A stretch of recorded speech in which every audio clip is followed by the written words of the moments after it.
It was 6 months after everything had ended. The apartment felt emptier than it ever had, yet I kept moving through the rooms as if I were searching for something I couldn't name. The grocery bags in my hands felt heavier than usual, though they were filled with nothing more than basic supplies. The sun was low, a dull orange spilling across the street, and I decided to take the long route home. The neighborhood was quiet, almost too quiet. A soft wind whispered through the trees, brushing against the empty swings in the park, making them sway just enough to catch my attention. Then I saw him. At first, I thought it was a trick of the light. A man was standing across the street, completely still, watching the world around him with a calm that made my chest tighten. He didn't look around, he didn't speak to anyone, he just stood there, focused, as if waiting. Something in his posture, the way he held himself, made every nerve in my body tense. It was familiar, impossibly familiar, yet wrong. I froze, gripping the grocery bags tighter, my fingers trembling against the paper handles. The longer I looked, welcome to my channel. If you're watching this on Facebook, don't forget to follow the page. And if you're watching on YouTube, make sure to subscribe to the channel. If you enjoyed the story, let me know in the comments below. You can also share your thoughts from the heart in the comments, so I can create more stories based on what you love. The harder it became to deny it. It was him. Or at least someone who had his face, his build, the precise tilt of his head. My heart raced, each beat loud in the silence around me. Questions flooded my mind. How is this possible? Could my grief be making me see things? Or is it real? I wanted to call out to confirm. I wanted to run. I wanted to vanish. I did none of those things. I watched. And then, without thinking, I started following. He moved at a steady pace, unaware of my presence, slipping down side streets into a neighborhood I didn't recognize. My curiosity battled with fear, yet every step felt like a thread pulling me into a web I didn't want to see but couldn't resist. The streets narrowed. Buildings leaned toward each other, casting shadows so deep they seemed to swallow the light. He paused outside a small building, one I would have overlooked if I weren't following him. I stayed behind the corner, my breath shallow, eyes fixed on every movement. He entered without knocking. The door closed quietly behind him, leaving only the faint echo of it swinging shut. I hesitated. The rational part of me screamed to leave.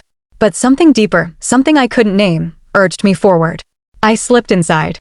The hallway was dim, narrow, and smelled faintly of old wood and dust. No one else was there.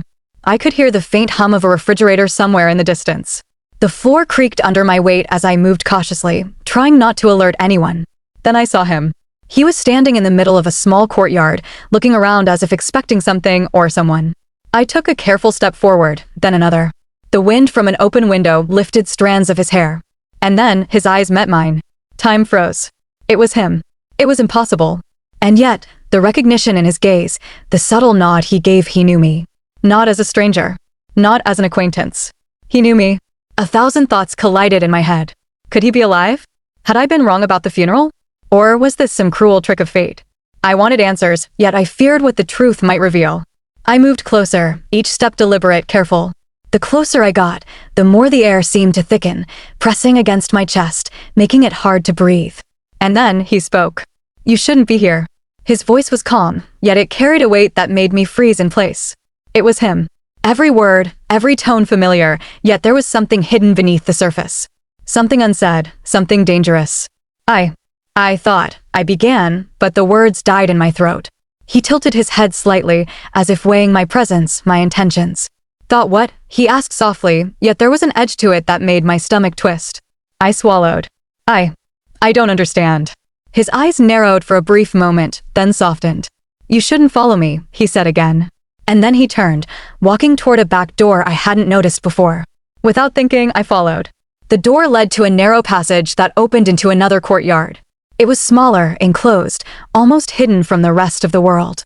There, the truth began to unfold in ways I could never have imagined. He wasn't alone. A small figure stepped out from the shadows. Someone who looked just like him, yet younger, yet slightly different. The familiarity was haunting. And then I realized, this was no ordinary reunion. This was a secret. A puzzle. Something buried in the past that was not meant to be uncovered. I stepped back into the shadows, holding my breath. Every instinct screamed to leave, to run. But I couldn't. The pull of the unknown, the need for answers, kept me frozen in place.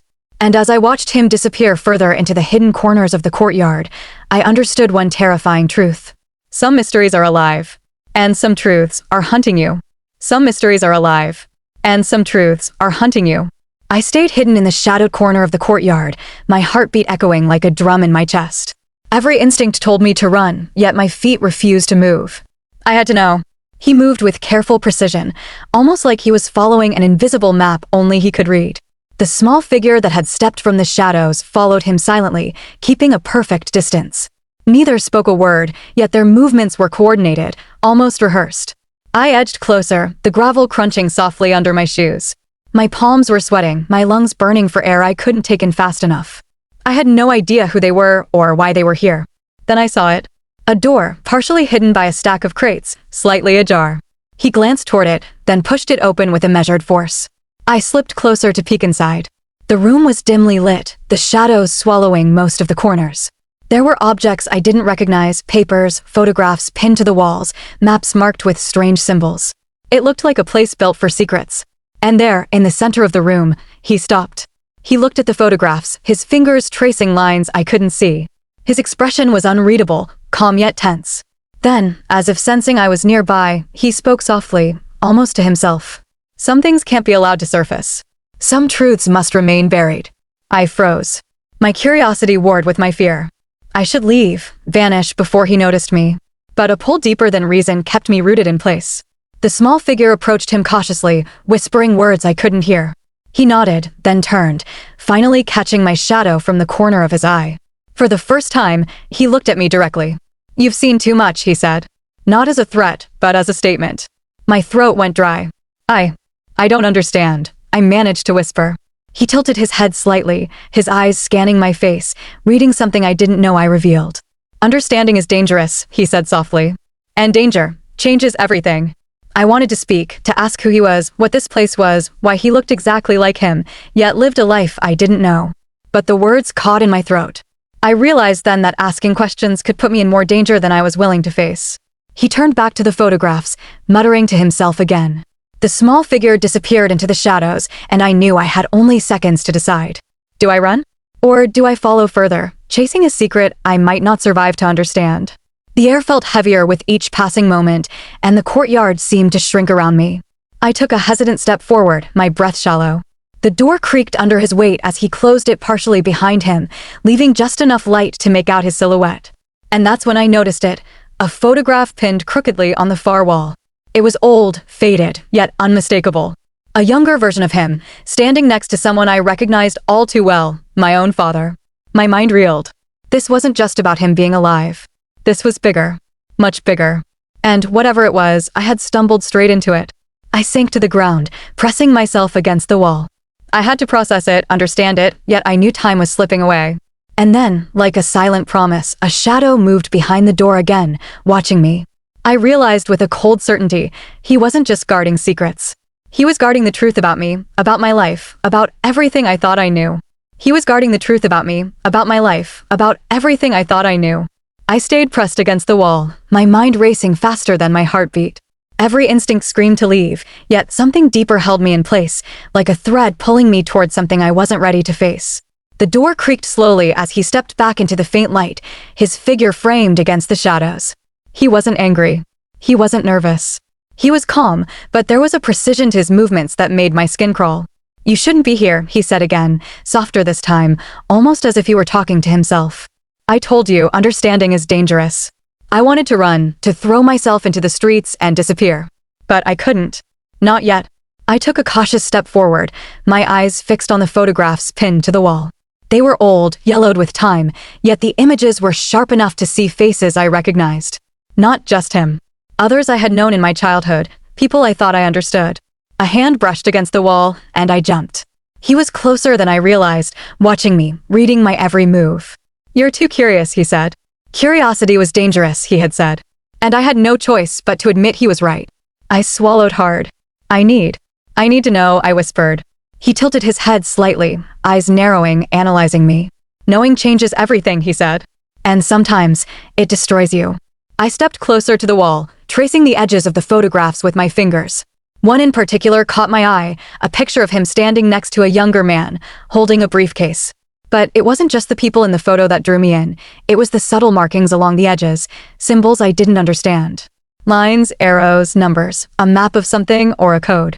He followed my gaze and nodded slightly. "You found it," he said. "Yes," I admitted. "But what does it mean?" He hesitated, then finally spoke, his voice low, measured. "It means everything you thought was true is a fragment of the story, and the rest is hidden." I realized then that this wasn't about him being alive or dead. It wasn't about secrets buried in shadows. It was about a network of truths, half-lies, and memories twisted into something I couldn't yet comprehend. The small figure who had been following him appeared again, carrying a folder thick with papers. He handed it to the man, who glanced at it briefly before tucking it under his arm. I couldn't see the contents, but I knew they held answers I wasn't ready to face. My heart pounded as I considered leaving. But the pull was irresistible. I had to know. I edged forward, taking a careful step toward the door. "You have to leave," he said, not as a threat, but as a statement of fact. "You are already too involved." "I can't," I replied, voice trembling but firm. "I need to understand." He sighed, and for a moment, he looked almost human. A flicker of something softer passed through his eyes. But it was gone in an instant, replaced by the precision, the control, the danger I had felt from the very beginning. He moved toward the far side of the room, motioning for me to follow, or perhaps testing my resolve. I stepped forward, slow, cautious, every muscle in my body tense. The room seemed to shrink around us, the walls closing in with each heartbeat. Then I saw a desk against the far wall. On it were papers, maps, photographs, and a small locked box. He opened it, revealing stacks of documents, files, and letters, all meticulously organized. And then he handed one to me. I hesitated. "Read it," he said. "Everything you need to know is here. But once you do, nothing will be the same." I took the document, my hands shaking. The paper was heavy, filled with words, diagrams, names, and symbols I didn't fully understand yet. It felt like holding a key to a world I hadn't known existed, a world where the past, present, and hidden truths collided. As I scanned the first lines, my eyes widened. Every memory I had of my childhood, my family, my life, some of it was true, some of it twisted, and some of it had been orchestrated in ways I couldn't yet comprehend. The man watched me silently. His eyes were calm, but they burned with the weight of what he had carried alone for so long. I realized then that this wasn't just about discovering a secret. It was about survival. Understanding the truth meant navigating a web of danger, lies, and hidden enemies. And yet, I couldn't put the document down. Every word, every symbol, every clue pulled me deeper. He stepped back, giving me space, watching me as if I were testing myself. "You are ready to see now," he said softly. "But be warned, once you see, you can't unsee." I nodded, gripping the document tightly. My mind raced, my heart pounded, and I knew there was no turning back. I had stepped into a world I couldn't escape from, and the path ahead was dark, uncertain, and dangerous. And as I read the first full page, a chill ran down my spine.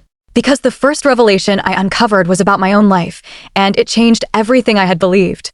It linked me to him, to the small figure, to the photographs, to the shadows, to a secret that had been hunting me long before I even knew it existed. It linked me to him, to the small figure, to the photographs, to the shadows, to a secret that had been hunting me long before I even knew it existed. I sat in the dim light of the room, the document trembling in my hands. Every line I read twisted my understanding of reality, of my past, of who I thought I was. And with each revelation, a chilling clarity emerged. The world I lived in was not what it seemed. He stepped closer, calm as ever, but his eyes betrayed a weight I could never have imagined. "You see now," he said softly, "why I warned you. The truth changes everything, and yet, you were meant to see it." I looked up at him, trying to find the man I had known, the man I had followed, the man who had once been a shadow of my past. But all I saw was someone who carried too much, someone who had lived a life hidden from the world, guarding secrets that could destroy or save lives. "You're connected," he continued. "Not by choice, not by chance, but because of what you carry inside you. The answers were always part of you, waiting to be uncovered." I swallowed hard. "Why me?" I whispered. "Why now?" He shook his head slightly, almost in sorrow. "Because the past always catches up. Because the truth cannot remain buried forever. And because some secrets need witnesses to survive." I studied the documents, scanning the photographs again, noticing small details I had missed before. The lines connecting people, the dates, the symbols, it all formed a map of hidden truths and unspoken histories. And at the center of it all was me. The small figure appeared again, holding another folder. He handed it to him silently. The man opened it, revealing more files, more revelations, more answers. I realized then that this was bigger than any one person. A network of hidden lives, carefully maintained, and I had been drawn right into the heart of it. A sudden noise made me freeze. The back door creaked, and shadows moved along the corridor. It wasn't just me. There were others who knew, others who watched, others who could end everything in an instant. He turned, motioning me to follow. "This way," he said, his voice steady. We moved silently through a maze of corridors, the air thick with tension. Every step was deliberate, every breath measured, as if the walls themselves could hear us. Finally, we reached a room at the very end, hidden behind a heavy wooden door. He opened it, and inside was a single chair, a small table, and a faint light that illuminated a single photograph pinned to the wall. It was a younger version of him, smiling, standing next to the small figure.